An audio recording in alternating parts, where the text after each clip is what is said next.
J'aimerais évoquer quelques détails, pour en fait encourager les sœurs en Christ qui sont mariées aux incroyants. Les sœurs en Christ qui sont mariées aux incroyants. Ça peut être difficile, surtout si vous êtes marié à soit à un chrétien, soi-disant qui est chrétien de nom, soit à un non-chrétien catégoriquement. J'ai été affligé par une sœur. euh, Je ne vais pas donner son nom. Oh, elle est actuellement par télégramme. Elle est au Canada, qui a traversé des moments difficiles. Des moments difficiles. Sœur, déjà, tu vas te reconnaître dans ce que je vais dire. Je prie Dieu que Dieu console ton cœur par rapport à ce que tu traverses. Euh, Ne sois pas affligé de ce que j'évoque ce sujet. Bien que j'étais dans l'affliction de ce que tu as pensé à l'avortement. Ça m'a tellement affligé que tu aies pensé à l'avortement. Mais je comprends que tu as traversé un moment de faiblesse. Tu et moi, on n'en a pas parlé. Elle a plutôt conversé avec confort. Et j'ai eu le cœur vraiment déchiré de ce qu'elle a pensé. Elle a même eu la pensée de l'avortement. Rien que la pensée de l'avortement, c'est un meurtre. Et pour ceux qui ne savent pas, penser à l'avortement, c'est avorter. Il y a des péchés qui sont tellement dangereux. L'adultère, vous pensez seulement à convoiter une femme dans votre cœur, vous avez déjà commis l'adultère. Vous pensez tuer quelqu'un, vous avez déjà commis un meurtre. Je veux m'aller plus loin selon le Seigneur Jésus-Christ, selon Dieu. Vous haïssez quelqu'un dans votre cœur, vous êtes meurtrier. Si vous haïssez quelqu'un dans votre cœur, vous êtes meurtrier. Qu'en est-il de penser à tuer la personne? Ça m'a tellement affligé. Elle est au Canada, elle nous suit actuellement. Donc, sœur, déjà, pour que ton cœur soit consolé, nous pouvons avoir des excuses devant Dieu. Mais je pense que tu as pris le temps vraiment de pleurer devant Dieu. Je n'ai pas eu le temps de lui répondre particulièrement. Donc, chère sœur, j'espère que tu as eu le temps vraiment de pleurer devant Dieu de ce que la pensée a traversé ton cœur parce que le mari lui fait pression. Le mari ne veut pas entendre parler de cette grossesse. Le mari est contre cette grossesse. Et non seulement c'est quelqu'un qui ne, si j'ai bien compris son témoignage, qui ne remplit pas très bien ses obligations de mari.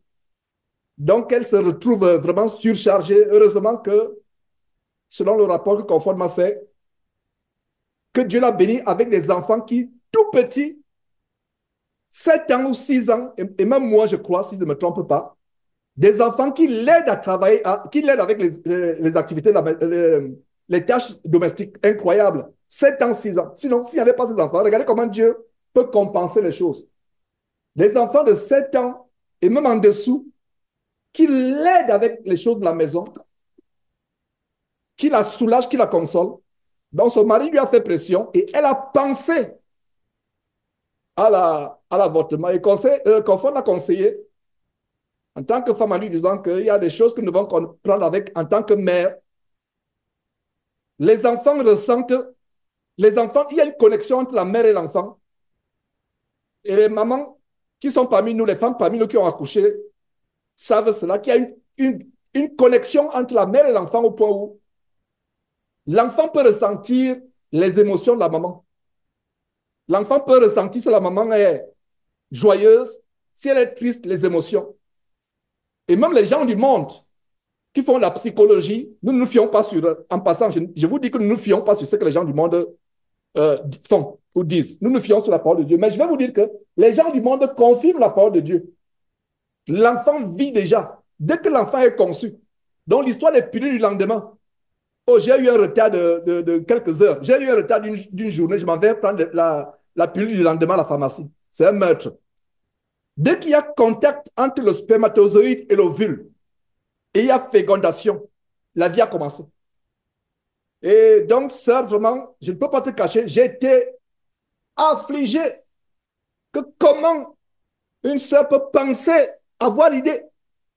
Donc, non seulement à toi, bien-aimée sœur du Canada, et à toutes les sœurs, parce que malheureusement, il y a beaucoup de sœurs en Christ qui sont sous la pression du fait de leur mari. Si vous avez un mari qui fait la pression pour avorter, je vous assure que même si le mariage doit finir, le mariage finira ce jour-là. Si c'est la volonté de Dieu, bien sûr.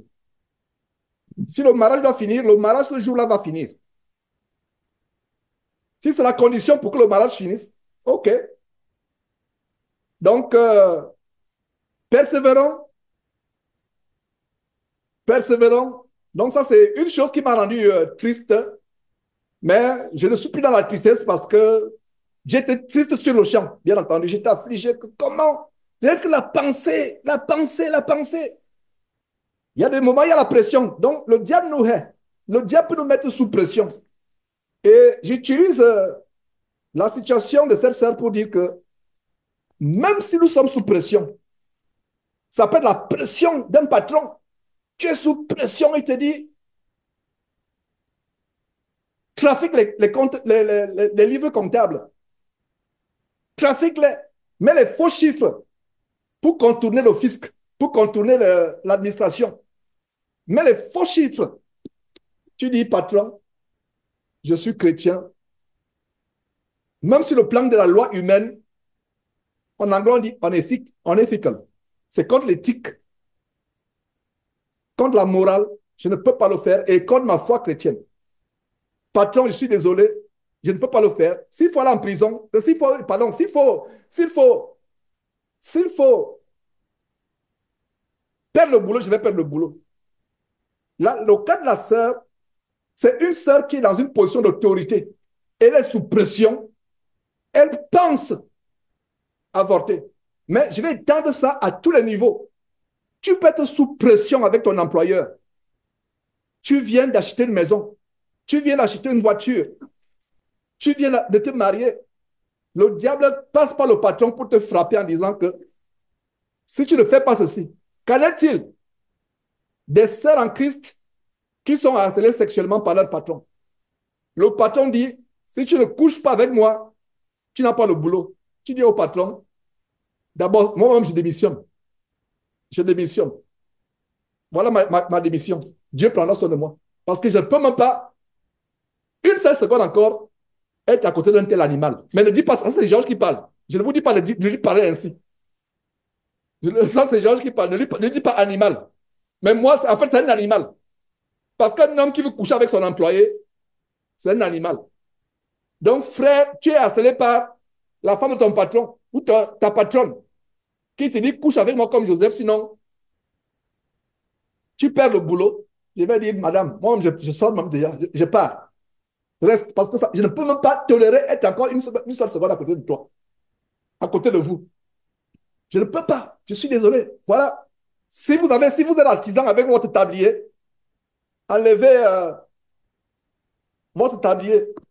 Si vous êtes comme moi, avec l'ordinateur de l'entreprise, tu vas dans son bureau, tu dis que voilà mon badge, voilà l'ordinateur de l'entreprise. Bye bye, au revoir.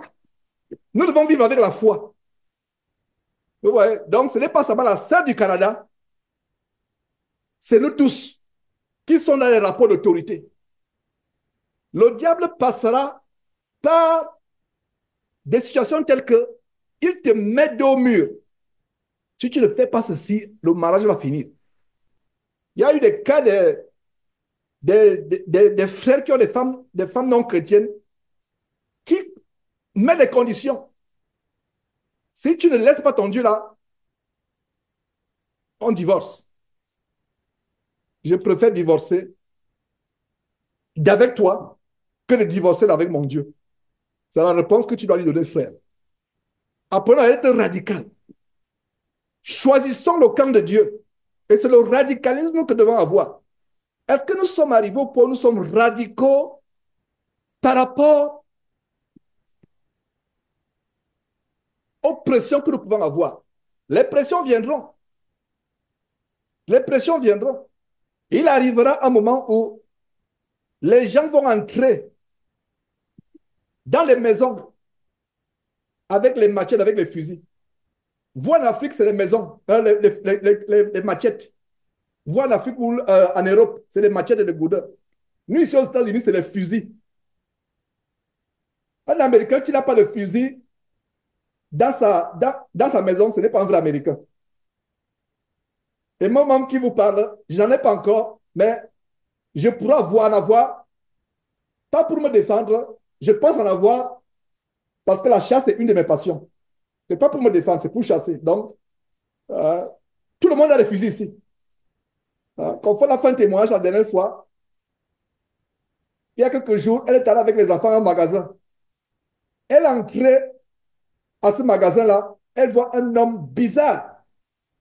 Dieu a dirigé ses yeux sur le bout du fusil qui sortait du pantalon de la culotte ou je ne sais pas quoi. Un homme nerveux, bizarre, c'est comme si, à gauche, à droite, il regarde bizarrement. Les yeux de confort sont allés sur le bout du fusil. Elle est seulement sortie, elle m'a appelé, elle m'a dit, Georges, voilà ce qui vient de se passer. J'ai changé de magasin, je préfère aller à 10 km, 15 km, 30 km plus loin que d'être dans ce magasin qui est non loin de la maison, qui est peut-être à 2, 3 km de la maison. Je préfère aller à 30 km. Donc, elle est allée à un magasin plus loin. Elle est sortie. Je lui ai dit, tu as eu un très bon discernement. Tu as bien fait.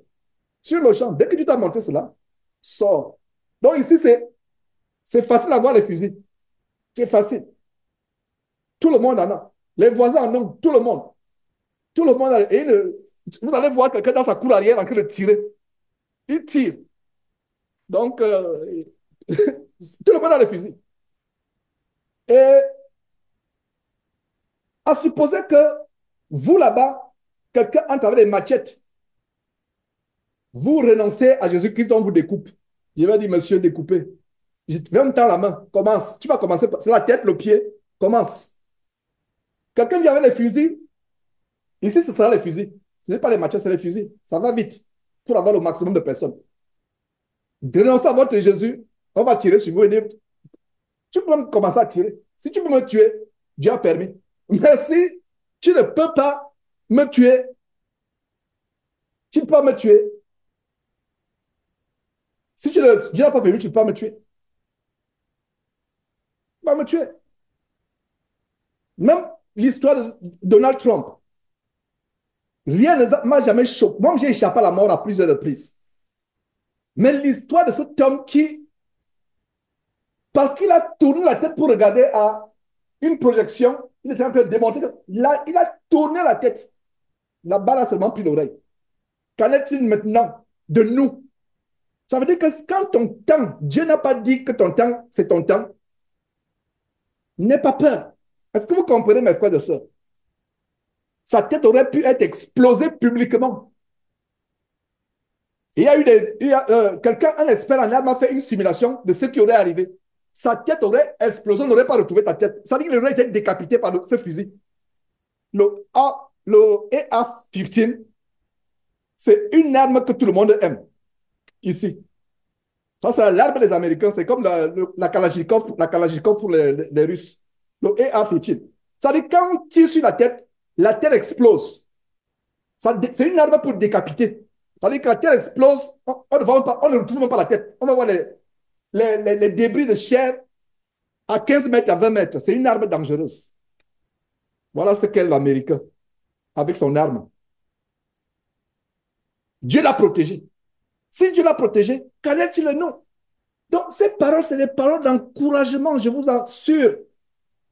Donc, chère sœur du Canada, je ne donne pas ton nom, ne sois plus affligée, mais vraiment, devant Dieu, passe le temps devant Dieu, repends ton cœur devant Dieu, montre à Dieu comment tu es affligé d'avoir pensé avorter. Et par rapport à cet enfant, aime-le. Parce que ça a été démontré qu'il y a des enfants qui viennent avec un esprit de rejet, un esprit d'abandon, un esprit de haine, parce que depuis le ventre de la mère, beaucoup de choses sont passées. Donc, voilà ce que je voulais dire. Je ne sais pas si, il y a un autre cantique avant qu'on ne continue. Et voilà ce qui m'a affligé.